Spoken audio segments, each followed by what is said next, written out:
Winning a second straight state title is certainly at the forefront of their mind. We talk a lot about Braden and Cole Chapman, and for good reason, but there's also a lot of other depth on this team. All 5 of their starters average double digits per game. It was actually a pretty close game for most of the first half. Shady led by just 2 points about 3 minutes before the break, but that's when things started really clicking for the Tigers. 2 wild games, 2 wild extra inning finishes, but tonight the Class AA Region 3 Championship Series comes to a close. Bluefield and Shady Spring facing off with a trip to states on the line. We all know how much I love baseball, so very excited for that. Hopefully the weather holds out. Jacob, how are things going to look here at home? Bluefield and Wyoming East are 2 of the top teams in Class AA in nearly every sport, so the rivalry between them is pretty strong. Yeah, I've seen Oak Hill play a lot this season, and this is by far the best they have looked. They were clicking on all cylinders. Jacob Perdue, Ethan Vargo Thomas, Omar Lewis, all with really great performances. 315 days ago, Shady Spring defeated Wheeling Central in the AAA state championship game to give the Tigers their first state title in school history.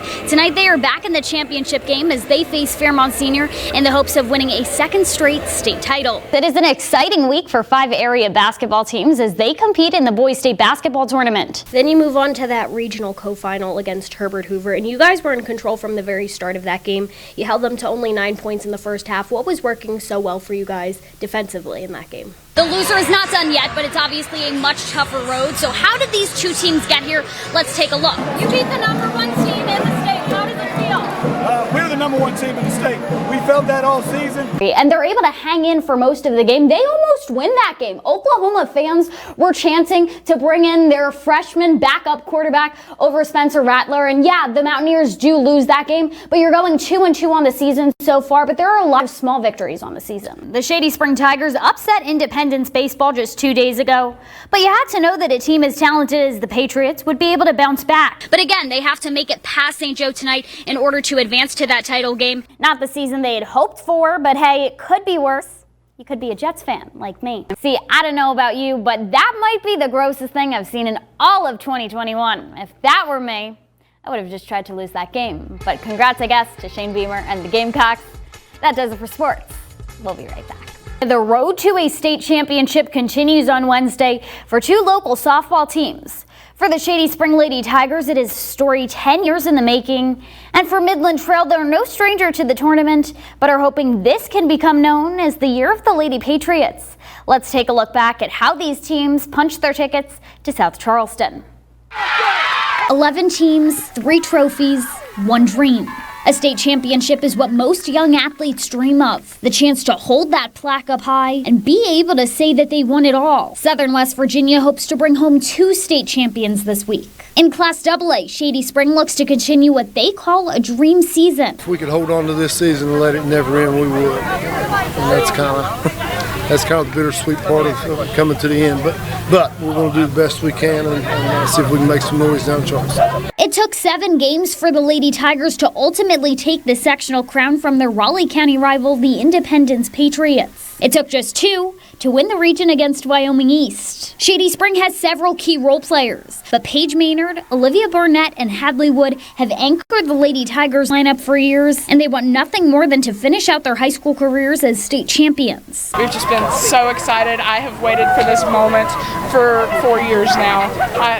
I am so excited. It's crazy to believe that we're going to state some first time in 10 years. So, it's just a flow, honestly. For Midland Trail, the path to states was not necessarily easy, but the Lady Patriots overcame multiple obstacles to make their way back to South Charleston. The Class Single A sectional championship was an epic win for Trail. After taking a 5-0 lead in Game 7, Greenbrier West clawed all the way back to take the lead. But the Lady Patriots were not ready to see their season end. An 8-run 7th inning was the dagger in that one. I was overwhelmed. I thought it was going to be an infield fly first, but then it turned into not to be an infield fly. One bad play does not affect us. And in regional play, it was Trail who was down 6-0 before they even came to bat in Game 2. But the Lady Patriots once again proving they have no quit, going on a 15-0 run to punch their ticket to states. It's exciting. To go back-to-back, that's sometimes a tough feat. So I'm excited that we can do it, and a great group of kids to do it with. Shady Spring opens their run in South Charleston on Wednesday against Winfield, while Midland Trail battles Wahama. And by the end of Thursday, in up to 21 games in 48 hours, the Lady Tigers and Lady Patriots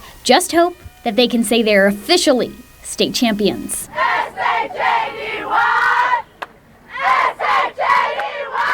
Win every quarter. That's the mentality for the Wyoming East Lady Warriors. And for the past couple of years, they have won a lot of quarters. Senior Hannah Blankenship is a big part of that. I try to focus hard on rebounding because, I know rebounding and defense wins championships. That's something that Coach preaches to us. Blankenship would know what it's like to win a state championship. Just a year ago, she was helping cut down the net after bringing the AA state title back to New Richmond. In the state championship game, she hit some good key threes for us, and this year she's been playing really well. This season has been much of the same. The Lady Warriors went 13-3 in the regular season, and Blankenship's play has only gotten better. We've been making plays to create her shots. When she's been hit, and we make sure to give her the ball because we know that she's going to score. She's our best shooter. The senior has scored double digits in 5 of her last 6 games. Last week's test was against a solid Summers County team in the sectional title game. Blankenship scored a season-high 23 points. Well, they were playing us in the zone, and my teammates was, swinging the ball around the horn and getting me open looks. So all credit to them for feeding me the ball. But her strengths both on and off the court have been a long time coming. No one knows that better than her coach, Angie Boncini. I've been involved with Hannah. She played for me with 4th through 6th grade ball. She's really evolved defensively for us this year. Settled into a good team leader. I'm really proud of her. The Lady Warriors are set to host Chapmanville in a regional matchup on Thursday. They are now just 4 games away from a 2nd consecutive state title. We're just not looking past Chapmanville, but it would be really sweet because these girls have really worked hard in the off season and put in the time and effort. And Hannah's the only senior. It'd be nice if she went out with another state championship. And Blankenship could think of no better way to end her high school career. It would mean everything, That's just like something you dream about as a little kid. But still, if it doesn't happen, I've been blessed with a great career and great coaches. In New Richmond, Samantha Casano, Newswatch Sports. 2 wild games, 2 wild extra inning finishes, but tonight the Class AA Region 3 Championship Series comes to a close. Bluefield and Shady Spring facing off with a trip to states on the line. Bluefield is trying to make it to Charleston for the first time since 1974, while Shady is trying to punch their ticket to states for the first time since 2019. Beavers hosting the Tigers in a decisive Game 3. Top 1, Shady up 2-0 thanks to a wild pitch and bases-loaded walk. Evan Belcher flies one out to center, but Kerry Collins throws to Bryson Redmond. The tag in time keeps it a 2-0 game.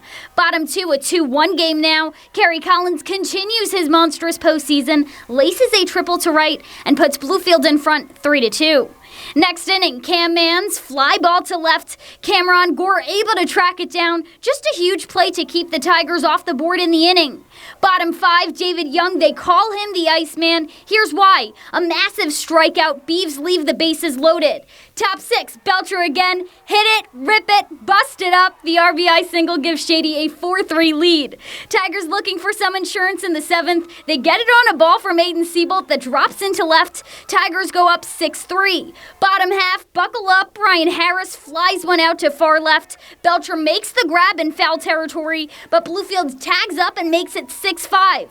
But again, David Young, ice in his veins, goes the distance. The Tigers win the game and the region. Shady punches their ticket to Charleston. Just an epic end to an absolutely epic series. We just play ball. We've been the underdog. Nobody expected us to be Indy. Nobody expected us to be Bluefield. But look where we're at. We're on Bowen Field with a regional plaque in our hands. One more. We've already proved them wrong twice. Why not 2 more times? Why not? Let's have another plaque. It feels amazing. That was one tough baseball team we just played, and I'm just happy we were able to do it and come out on top. It was great. If we are all up together, we're going to win every game we play. I don't care who we play. I'm so happy. This is the best feeling. I'm so proud of my teammates and everything we've done. We worked so hard, and couldn't thank them enough. Just playing like a team. We get on when we need to get on. We play small ball. We do what we need to do. Yeah, against Indy last year or 2 weeks ago in sectionals, we were the ones making the double plays and making the routine plays to get them out of the stuff. But today it's kind of happening to us. And I told the guys, I said, look, we're only down 1 run. It was 3-2 at the time. I said, we just got to find a way to get over that hump. And luckily, we got bases loaded and we made something happen, and the rest is history.